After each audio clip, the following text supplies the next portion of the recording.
Kita lanjutkan pembahasan kita ke short term obligation to be refinanced.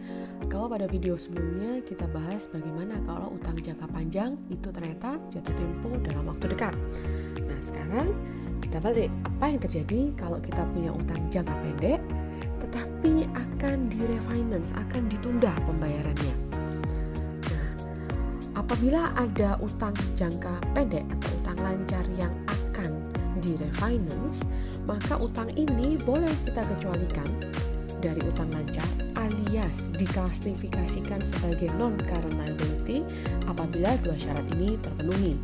Yang pertama, perusahaan harus memiliki niat untuk refinance, untuk melakukan refinance utang ini pada long term basis. Jadi utang yang jangka pendek diubah menjadi utang yang jangka panjang. Dengan demikian, perusahaan memiliki unconditional right untuk menunda pembayaran pada setidaknya 12 bulan sesudah reporting date. Jadi kalau utang jangka pendek di-refinance dalam jangka panjang, maka itu dianggap sebagai utang jangka panjang. Tapi perlu dilihat tanggal-tanggalnya, tanggal transaksinya, tanggal berapa saja. Oke. Kita lanjutkan dalam contoh kasus yang ada di exercise 13.4.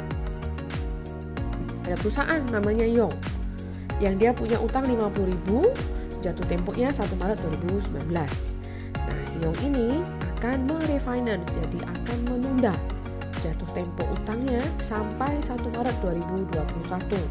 Kemudian si lendernya ini ternyata setuju dan perjanjian perpanjangan waktu jatuh tempo itu dilakukan pada tanggal 1 Februari 2019.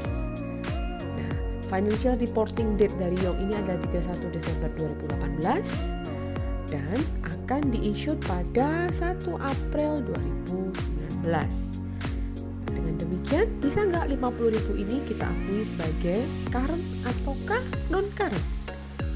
Jawabannya adalah karena agreementnya itu terjadi setelah tanggal pelaporan keuangan sesudah 31 Desember 2018, maka utang ini diklasifikasikan sebagai current liability. Nah, kalau bingung, mari kita gambarkan timeline-nya seperti apa. Jadi, si Yong ini punya utang, jatuh temponya 1 Maret 2019. Ini adalah due date-nya. Kemudian, tanggal pelaporan keuangan itu adalah 31 Desember 2018. Ya, atau ini tanggal tutup bukunya. Laporan keuangan itu akan dipublish tanggal 1 April 2019. Ini adalah publish dari financial statement-nya. Kemudian ada satu tanggal lagi, tanggal 1 Februari 2019, di mana di sini tercapai kesepakatan gitu ya untuk melakukan refinance terhadap utang yang nilainya 50.000. Dengan adanya refinance ini, maka jatuh tempo utangnya menjadi ke tanggal 1 Maret 2021. Nah, sekarang coba perhatikan. Karena kita ketahui bahwa tanggal tercapainya kesepakatan ini adalah sesudah tanggal pelaporan keuangan, maka utang jangka pendek ini ya tetap harus diklasifikasikan sebagai utang jangka pendek pada tanggal ini. Apabila ternyata kesepakatan ini terjadi sebelum 31 Desember, maka kita sudah boleh mengakui bahwa 50.000 ini adalah non-current liability. Nah, semoga cukup jelas ya. Jadi kalau kesepakatan terjadi sesudah tanggal pelaporan keuangan, maka dianggap sebagai current.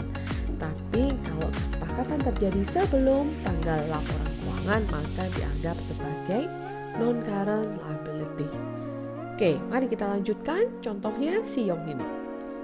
Si Yong ini juga punya utang lagi yang nilainya 120.000.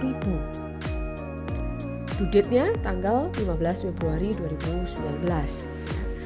Nah, kemudian utang ini akan diperpanjang dan jatuh temponya ke 1 Februari 2020. Agreement-nya terjadi pada tanggal 31 Desember 2018.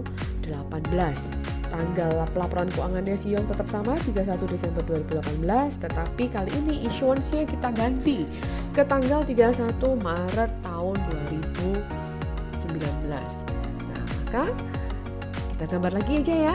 Oke. Kita punya utang yang jatuh tempo tanggal 15 Februari 2019. Ini adalah due date utangnya. Kita punya tanggal 31 Desember 18, di mana ini adalah tanggal pelaporan keuangan. Kemudian kita punya tanggal 31 Maret, di mana tanggal ini itu adalah tanggal issuance dari financial statement. Kemudian ada tanggal lagi yang tepat, yaitu tanggal 18 Desember tahun 2018. Wah, tanggal cantik nih ya. Tanggal cantik ini adalah terjadinya kesepakatan. Jadi ini adalah refinancing settlement-nya. Nah, bisa kita lihat di sini ya. Jadi tanggal 18 ini itu adalah sebelum tanggal 31 Desember. Berarti kesepakatan sudah terjadi sebelum tutup buku. Maka pada tanggal 31 Desember yang 120 ini kita klasifikasikan sebagai non-current liability. Kurang non ini ya. Jadi kesepakatan terjadi sebelum tanggal tutup buku, maka obligation ini yang semula short term ini boleh diakui sebagai non-current liability. Sampai sini semoga sudah cukup jelas. Kalau masih bingung bisa ditonton lagi videonya.